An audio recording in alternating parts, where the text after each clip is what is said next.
پاکستان میں رمضان المبارک میں خورد و نوش کی قیمتوں میں ہوش ربا اضافہ ہو رہا ہے۔ لوگ چاہتے ہیں کہ حکومت مہنگائی کو روکنے کے لیے مؤثر اقدامات کرے تاکہ ان کے لیے گزر بسر آسان ہو سکے۔ ایک رپورٹ دیکھیے۔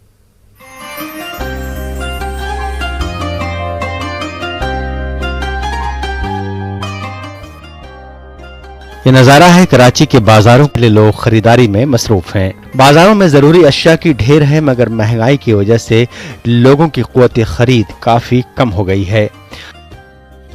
ہاؤس وائف اور 4 بچوں کی ماں سائرہ عمر کہتی ہیں کھانے پینے کی بہت سی اشیاء ان کی قوت خرید سے باہر ہو جائیں گی کیونکہ ہر چیز پہلے سے بہت مہنگی ہو چکی ہے۔ سائرہ نے دکانداروں پر منمانی قیمتیں وصول کرنے کا بھی الزام لگایا۔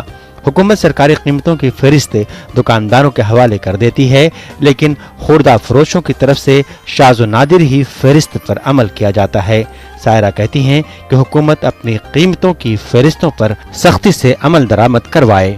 وہیں فرزانہ نامی خریدار کہتی ہیں کہ مہنگائی کی وجہ سے عام لوگوں کو بہت سے مسائل کا سامنا ہے، بس حکومت ہم پر رحم کرے۔ دودھ دہی چینی وغیرہ یہ سب بہت زیادہ مہنگی ہے، انسان کے لیے روٹی کھانا مشکل ہے، تو یہ سب چیزیں کہاں سے افورڈ کرے گا۔ حکومت کو چاہیے کہ ان چیزوں کے اوپر ری ایکشن لے۔ وہ 2 گنا مہنگائی بڑھاتی ہے، دکاندار 4 گنا آگے سے مہنگائی کو بڑھا دیتے، تو اس چیز کا چاہیے کہ کوئی نوٹس لے، تو دکانداروں کو جا کے اس چیز کا نوٹس لگائیں کہ بھائی جس چیز میں فروخت کی جائے چیز اسی چیز میں فروخت کی جائے۔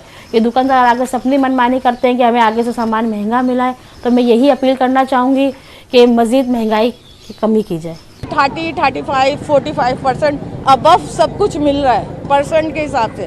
ہر چیز کے اوپر 40 روپے 50 روپے، گھی کے اوپر تو بس پوچھے ہی مت، آندھی مچا دی ہے انہوں نے۔ تو اس طریقے سے کیسے گزارا ہوگا میرے بھائی؟ ہم لوگ تو صرف یہی اپیل کریں گے کہ رحم کریں عوام کے اوپر، اور یہ جو چل رہا ہے رمضان، اس کے لیے ریلیف پیکیج دیں۔ یوٹیلیٹی سٹورز پہ بھی کچھ نہیں ہے، اتنے بڑے بڑے مارٹس کھلے ہیں، کہیں پہ بھی کوئی ریلیف نہیں ہے۔